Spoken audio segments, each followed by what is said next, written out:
முருகனின் 6 படை வீட்டுல முதல் வீடான திருப்பரங்குன்றத்தோட வரலாறு தான் பார்க்க போறோம். இந்த ஸ்தல புராணத்துல 2 புராணங்கள் சொல்லப்படுது. ஒண்ணு, சூரபத்மனை வதம் செய்ததுனால இந்திரன் மகிழ்ச்சி அடைந்து தன்னுடைய மகளான தெய்வானைய முருகருக்கு திருமணம் செய்து வைக்கிறாங்க.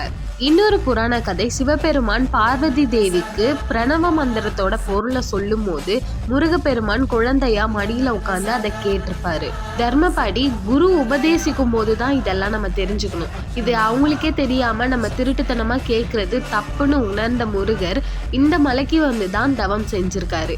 முருகப்பெருமானுடைய தவத்துல மகிழ்ச்சி அடைந்த சிவனும் பார்வதியும் காட்சி கொடுத்த இடம்தான் இது. இந்த கோவிலுடைய சிறப்புகள்: திருமுருகாற்றுப்படைய நக்கீரர் இங்க தான் இயற்றினார். எல்லா கோவில்களையும் முருகனுக்கு அபிஷேகம் நடக்கும். இங்க முருகருக்கு அபிஷேகம் நடக்காது. அதற்கு பதிலா வேலுக்கு தான் அபிஷேகம் நடக்கும். திருப்பரங்குன்றம் வந்தா திருப்பங்கள் ஏற்படும்ன்றது நம்பிக்கை.